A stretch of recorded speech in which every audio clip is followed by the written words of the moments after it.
Hello, everyone. Welcome to this Path to 1 Million episode number 89. The other day, I was reading an article.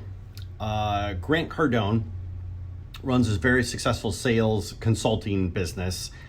He is the author of the book 10X, which you haven't read it, you probably should watch it. It's actually really good. Oh, and before I get much further, if you guys could do me a favor, if you can hear me okay, tap a like on there, or tap a like.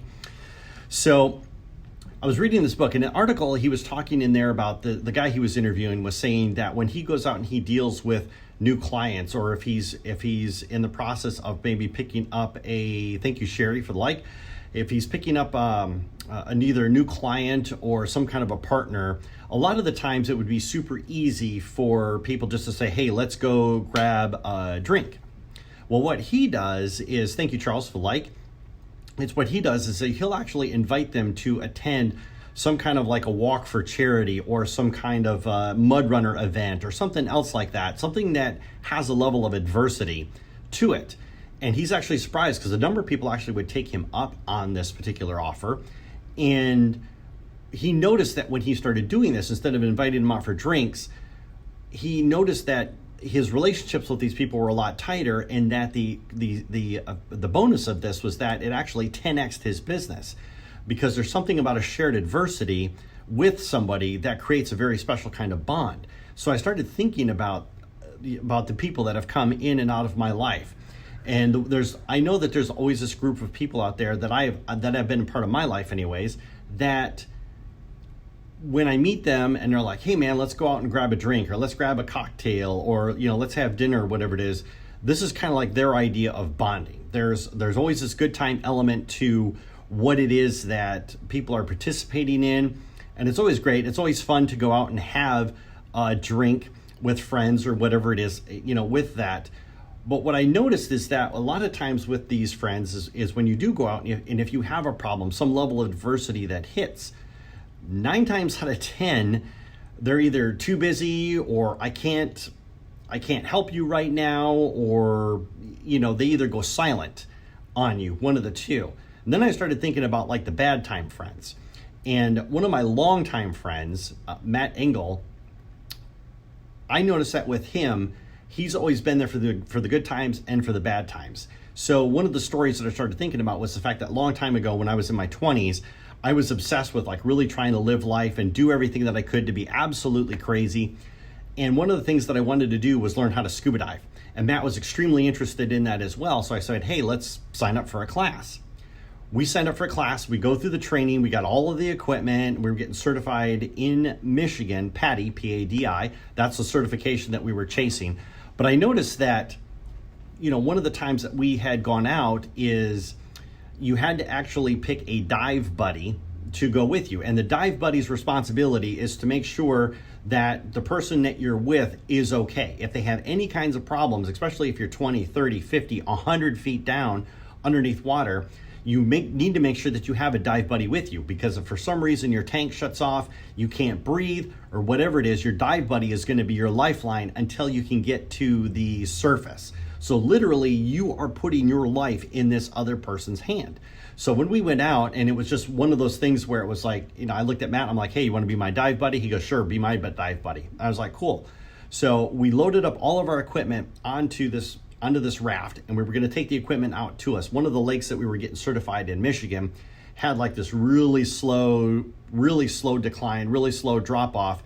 You had to walk out 200 or 300 yards before you could start getting to any deep water.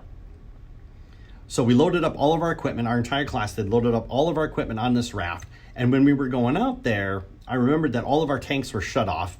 And I remembered like trying to be smart. It's like, hey, you know what? I'm going to save myself a step. So I'm going to go ahead and turn my oxygen on now. I mean, it's not going to leave the tank unless I use the breather. So I just went ahead and turned it on, unscrewed it when we got out there. We made it out there. We got ourselves situated. I put my tanks on, and Matt put his tanks on, and I had my breather, hit the mask, and the instructor gave us a signal to go ahead and descend into the water. And I looked at Matt, and Matt looked at me, and I was like, okay, here we go. So I dive underneath of the water, and I was down maybe 2 or 3 feet, and I took my first breath of air through the breather, and I went to hit my second, and boom, no air, no oxygen at all. And when you're underwater and you finally get comfortable with breathing, that is the creepiest feeling in the world.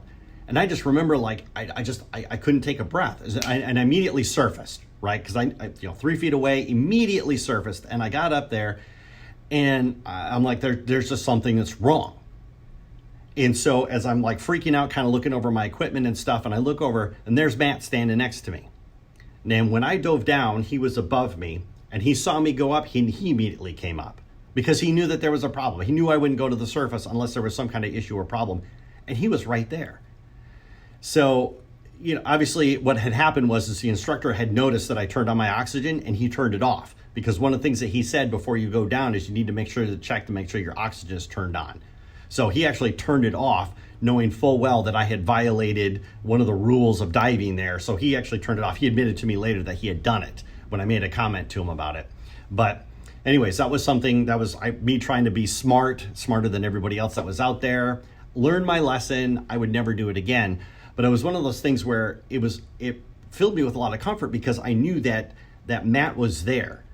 Matt, because of the problems that I was having, he was right there. And when you're down, like I said, 20, 30 feet, and you give your signal to your dive buddy, hey, I can't breathe, he's the one that has to give me his breather, and then we share that oxygen until we get to the surface. And I knew Matt would do it. No matter what happened, I knew that Matt would always be there.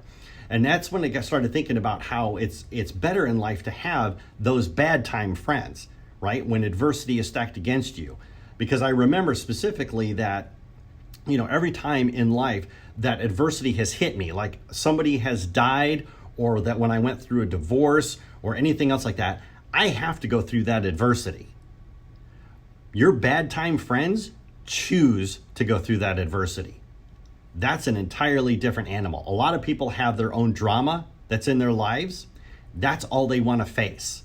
They don't want to face anybody else's drama. But your bad time friends will face that drama with you. When I was in my 20s and Matt called me up and he was in the process of going through the divorce, I remember every weekend I would pile my stuff in my car and drive over to Lansing to hang out with him for the weekend, because I didn't want him to be by himself. I wanted us to go out and have fun and celebrate. And ditto, when I went through my divorce over a year and a half ago, Matt jumped on a plane and flew out to California.